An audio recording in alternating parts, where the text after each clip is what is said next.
Bismillahirrahmanirrahim. Alhamdulillahilladzi jama'a bainana wa allafa baina qulubina fi kulli khairin wa taqwa. Asyhadu an la ilaha illallah wahdahu la syarika lahu jalla wa ala. Wa asyhadu anna sayyidana Muhammadan abduhu wa rasuluhul mujtaba. Allahumma salli wa sallim wa barik ala sayyidina Muhammadin Abi Zahra wa ala alihi wa ashabihi wa dhurriyyatihi wa man ihtada, amma ba'd. Yang kita hormati dan kita cintai para habaib dan para alim ulama, para muhibbin, hadirin hadirat rahimakumullah.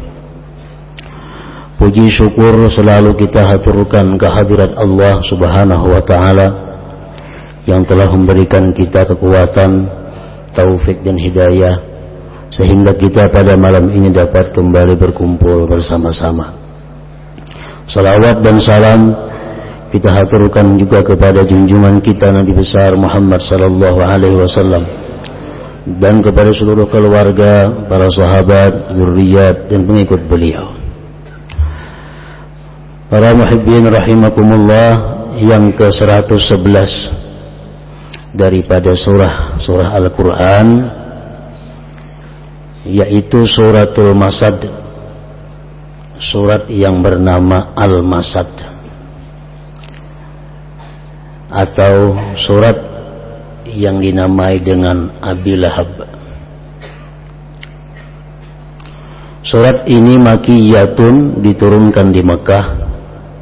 Wa ayatuha, dan ayat-ayatnya khamsun, ada 5 ayat.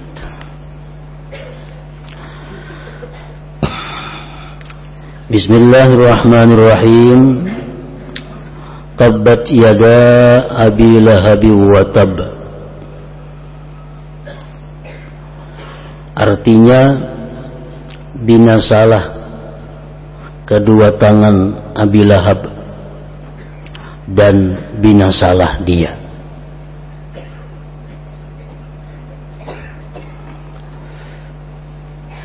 Abi Lahab ini adalah salah satu di antara paman Rasulullah sallallahu alaihi wasallam. Namun bukan paman seibu sebapak. Karena ayahanda dari Rasulullah sallallahu alaihi wasallam yang bernama Abdullah itu seibu sebapak dengan Abu Talib dan Az-Zubair. 3 orang itu saudara seibu sebapak dari ibu mereka yang bernama Fatimah binti Amr al-Makhzumiyah. Sedangkan Abi Lahab atau Abu Lahab ini saudara sebapak dengan ayahanda Rasul sallallahu alaihi wasallam Abdullah tadi. Ibu daripada Abu Lahab ini adalah seorang perempuan Bani Khuzaiyah.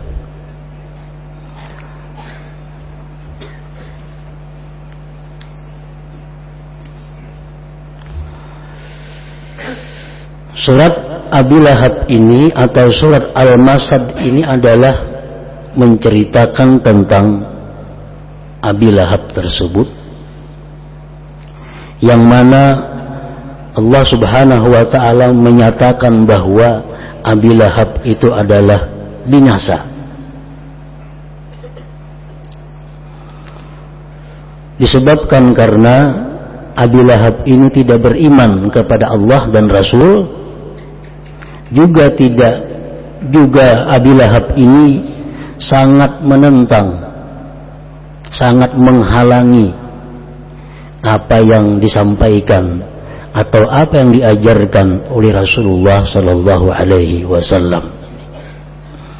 Dan Abi Lahab ini adalah termasuk salah seorang yang pertama yang mengatakan bahwa Nabi Muhammad itu kadzab, seorang pendusta, dan Nabi Muhammad itu sahir, tukang sihir.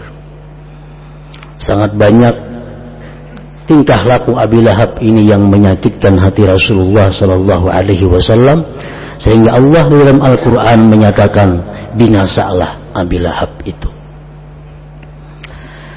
Para muhibbin rahimakumullah, sebab turunnya surat ini ada beberapa riwayat yang berbeda-beda. Riwayat yang pertama menyebutkan bahwa di suatu hari setelah turun kepada Rasulullah sallallahu alaihi wasallam wahyu Allah yang berbunyi wa anzir ashiratakal aqrabin, wahai Rasul, kabarkan kepada keluarga dekat engkau bahwa tiada Tuhan selain Allah dan Muhammad adalah Rasulullah. Jadi Rasulullah disuruh Allah untuk mengabarkan kepada keluarga dekatnya.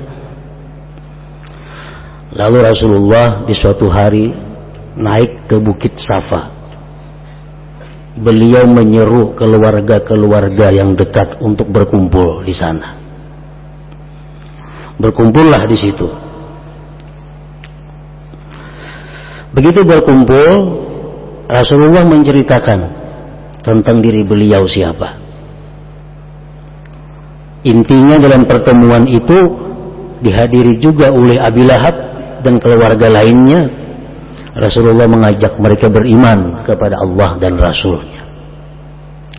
Lalu Abi Lahab ini berkata, tabban lak alihaza da'autana ya Muhammad. Celaka engkau wahai Muhammad, apakah karena ini engkau undang kami kemari? Binasa engkau wahai Muhammad. Lalu Allah menurunkan ayat, tabbat yada Abi Lahab wa tab. Abu Lahab yang celaka, yang binasa, bukan engkau wahai Muhammad. Itu riwayat yang pertama.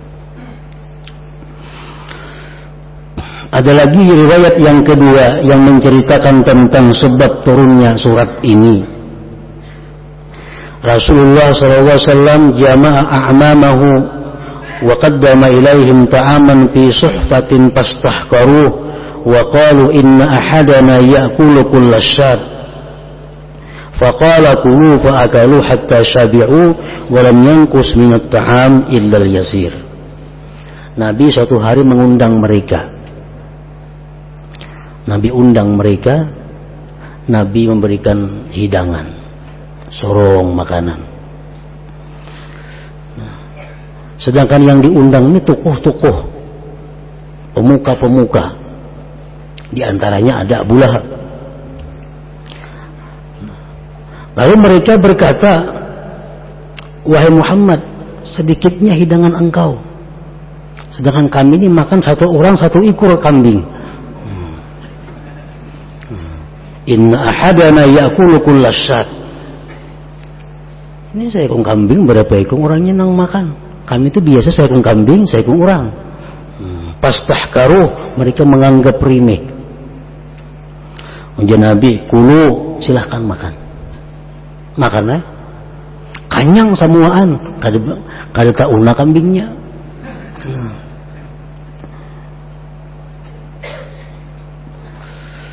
Fa'akalu hatta syabi'u wa lam yankus minat ta'am illa yasir. Mereka makan semuanya dan tidak berkurang dari makanan itu, cuma sedikit berkurang. Ini mukjizat yang ditampakkan oleh Rasulullah sallallahu alaihi wasallam. Nah, setelah makanan itu, lalu mereka bertanya, wahai Muhammad, ada apa engkau manggil kami kemari? Beliau mengajak pemuka-pemuka itu agar beriman kepada Allah dan kepada Rasulnya. Lalu Abu Lahab berkata, Abu Lahab, wahai Muhammad, pamali in aslamtu, amun aku wahai Muhammad masuk Islam, aku dapat apa? Artinya atau jabatan kah, dimuliakan kah, atau diberi apa, kedudukan apa? Faqala Rasulullah menjawab, malil muslimin, sama dengan muslim yang lainnya. Malil muslimin, sesuatu yang bagi engkau adalah sesuatu yang bagi orang muslim. Faqala Abu Lahab berkata, afala ufaddalu alaihim, apakah aku tidak dilebihkan atas mereka? Kenapa aku sama dengan mereka? Aku orang yang kaya, keturunan bangsawan Quraisy. Faqala Nabi SAW, mujar Nabi, bimadza tufaddalu, dengan apa engkau dilebihkan? Apa kemuliaan engkau? Faqala, berkata Abu Lahab, tabban li hadzal din yastawi fihi ana wa ghairi, binasa, hancur ini agama Muhammad, yang sama dalam agama Muhammad itu aku dan selain aku. Wah, ini agama hancur karena aku dan selainnya sama kedudukannya. Kalau Allah menurunkan ayat tabbat yada abi lahabi wa tab, nah, bukan agama yang binasa, tapi Abu Lahab lah yang binasa itu. Nah, para muhibbin rahimakumullah, riwayat yang ketiga tentang sebab turunnya surat ini. Rasulullah SAW mendatangi khusus ke tempat Abu Lahab. Lalu Rasulullah datang ke tempat Abu Lahab, seakan-akan Rasulullah sangat berhajat kepada Abu Lahab itu. Lalu mengajak Abu Lahab untuk berislam, beriman kepada Allah dan Rasul. Rasulullah berkata, in kana yamna'uka al-'ar fa'ajibni bihadzal waqti waskut. Jika engkau wahai paman merasa malu beriman, maka berimanlah engkau dan diam engkau. Artinya penting pian beriman, biar jadi luar orang kada kahu pada pian beriman. Faqala Abu Lahab berkata, la uminu bika hatta yu'mina bika hadzal jadi. Aku tidak beriman kepada engkau wahai Muhammad kecuali beriman ini anak kambingku. Di situ ada anak kambing. Bila anak kambing ini beriman, ya aku beriman juga aja pula. Faqala alaihi salatu wassalam lil jadi, Nabi kita berkata kepada anak kambing tadi. Uji Nabi kita, hai anak kambing, man ana, aku ini siapa? Anak kambing menjawab, anta Rasulullah, engkau adalah utusan Allah.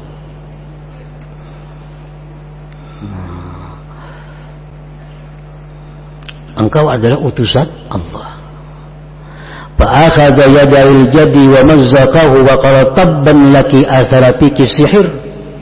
Abu Lahab mengambil anak kambing tadi dan merubik kedua tangannya, dan Abu Lahab berkata, binasa engkau kena sihir Muhammad.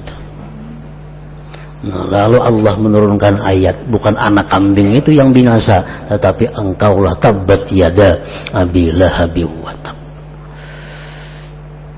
Masih banyak lagi beberapa pendapat yang menyatakan tentang sebab turunnya ini surat Al-Masad ini. Nah, para muhibbin rahimakumullah, ayat yang kedua, ma aghna anhu maluhu wa ma kasab, tidaklah mengayakkan dari Abu Lahab hartanya dan apa yang dia kerjakan. Abu Lahab kada sedikit mengeluarkan duit. Untuk apa? Untuk menghalang-halangi perjuangan Nabi Muhammad SAW. Sampai yang bini pun kayak itu juga sama. Tapi apa? Ma aghna anhu maluhu wa ma kasab. Tidaklah mengayakkan dari Abu Lahab hartanya dan apa yang dia kerjakan semua sia-sia. Sebab perjuangan Nabi diterima oleh orang yang lain.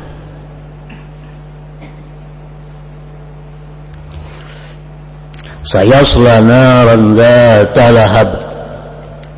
Abu Lahab selagi akan masuk neraka yang bernyala-nyala.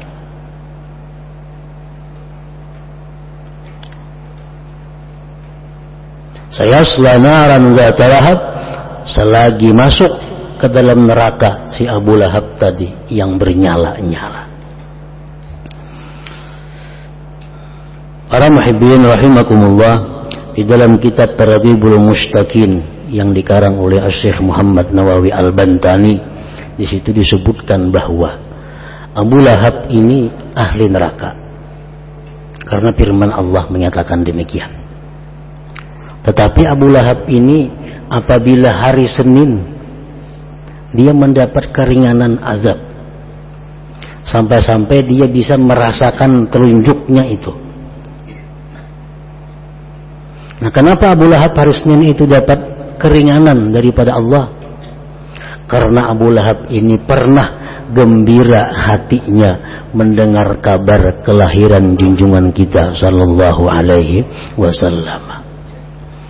Waktu Siti Aminah ibunda Nabi kita melahirkan Nabi kita, di situ ada seorang perempuan yang bernama Suwaibah al-Aslamiyah. Suwaibah ini budaknya Abu Lahab. Berlari Suwaibah mencari Abu Lahab dan mengabarkan kepada Abu Lahab bahwa telah lahir kemanakan engkau. Aminah melahirkan putranya. Abu Lahab gembira karena kedatangan anak kemanakan hanyar nih. Dan saking gembiranya Abu Lahab, lalu si Suwaibah al-Aslamiyah tadi dimerdekakan oleh Abu Lahab. Engkau sekarang bebas daripada hamba sahaya. Nah, karena sekali itu pernah Abu Lahab gembira, maka setiap hari Senin dia mendapat keringanan azab dari Allah Subhanahu wa taala. Itu disebutkan dalam kitab Targhibul Mustaqim. Nah, para muhibbin rahimakumullah. Jadi apabila orang yang selama hidupnya memusuhi Rasulullah, mengatakan Rasulullah kadzdzab, pendusta, Rasulullah penyihir, menghalang-halangi orang masuk Islam, pokoknya siapa aja hendak berislam, bila berkamu Abu Lahab kata bakal berislam orang.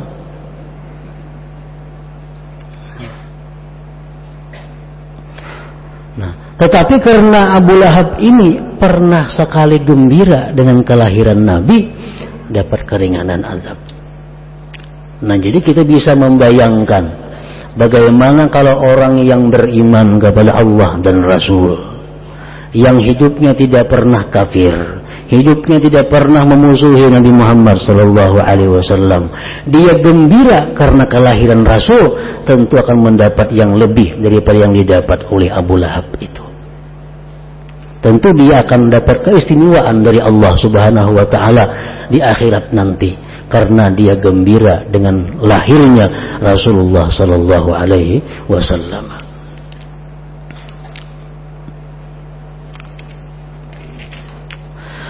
Wa imra'atuhu hammalatal hatab, dan istrinya Abu Lahab pembawa kayu. Pembawa kayu. Ada banyak pendapat ulama tafsir yang mengatakan, yang menerjemahkan atau menafsirkan tentang membawa kayu ini. Dan istri Abu Lahab pun masuk neraka yang membawa kayu. Pendapat yang pertama, dimaksud dengan pembawa kayu itu adalah menunjukkan bahwa istrinya Abu Lahab itu orang yang sangat kikir. Abu Lahab ini pemuka, tokoh Quraisy, lagi orang sangat kaya. Nang bini menukar kayu mahambin seorang. Kan kikir benar kalau tuh. Nukar kayu membawa seorang.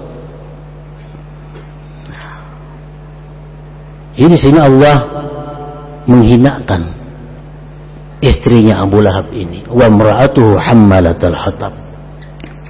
Yang kedua, pendapat ada yang mengatakan bahwa tafsir daripada pembawa kayu itu adalah penebar fitnah, penebar kebohongan, pengadu domba. Ini istrinya Abu Lahab kemana-mana membawa berita bahwa Muhammad majnun, Muhammad gila, Muhammad tukang sihir, Muhammad kadzdzab. Orang yang dulunya hormat kepada Muhammad, gara-gara ini istri Abu Lahab menjadi benci kepada Nabi Muhammad karena diadu dombanya. Itu yang dimaksud dengan hammalatal hatab. Ada lagi pendapat yang ketiga yang mengatakan bahwa dimaksud dengan hammalatul hatab itu adalah bahwa istrinya Abu Lahab ini setiap malam membawa kayu yang berduri, yang dia letakkan di mana jalan Rasulullah SAW lewat menuju Masjidil Haram. Jadi macam-macam pendapat para ahli tafsir tentang wa mar'atuhu hammalatal hatab fi jidiha hablum mim masad, yang di lehernya ada tali atau kalung yang terbuat dari ayaman sabut. Para muhibbin rahimakumullah, Abu Lahab ini yang bernama aslinya Abdul Uzza, bukan hanya paman oleh Rasulullah SAW, tetapi juga pawarangan Nabi, bewarang lawan Nabi. Putri Nabi yang pertama yang bernama Ruqayyah itu istri oleh Utbah, anak Abu Lahab. Dan adiknya Ruqayyah ini bernama Ummu Kulsum, istri oleh adiknya Utbah yang bernama Utaibah. Kedua-duanya anak Abu Lahab.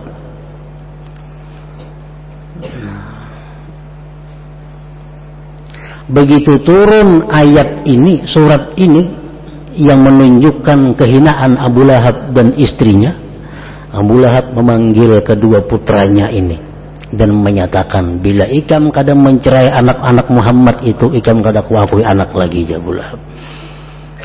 Ra'si min ra'sikuma haram. Lalu kedua putra Abu Lahab ini menceraikan putri-putri Nabi Sallallahu Alaihi Wasallam yang bernama Ruqayyah dan Ummu Kulsum tadi. Nah, setelah itu dikawinkan oleh Nabi kita Ruqayyah kepada Utsman bin Affan radhiyallahu anhu. Ruqayyah wafat, Utsman disuruh kawin oleh Nabi kepada adiknya Ummu Kulsum tadi. Makanya Utsman disebut Dzunnurain, orang yang punya dua cahaya, karena dua istrinya adalah putri-putri Rasulullah sallallahu alaihi wasallam. Nah, para muhibbin rahimakumullah, demikianlah sunnatullah, bahwa rasul-rasul itu mempunyai penghalang dari orang dekat mereka sendiri di dalam menyebarkan dakwah Islam. Ini sebagai cobaan bagi mereka dan menunjukkan bahwa hidayah Allah itu sangat mahal harganya. Kita lihat contohnya Nabi Nuh alaihi salam. Nabi Nuh menyebarkan dakwah ditentang oleh anaknya dan salah satu istrinya. Jadi anak Nabi Nuh dan salah satu istri Nabi Nuh tidak beriman kepada Nabi Nuh, bahkan menentang kepada Nabi Nuh. Kita lihat lagi Nabi Ibrahim alaihissalam. Nabi Ibrahim siapa yang menentang? Orang tuanya sendiri, Azar, abahnya sendiri yang menentang perjuangan atau dakwah Nabi Ibrahim alaihissalam.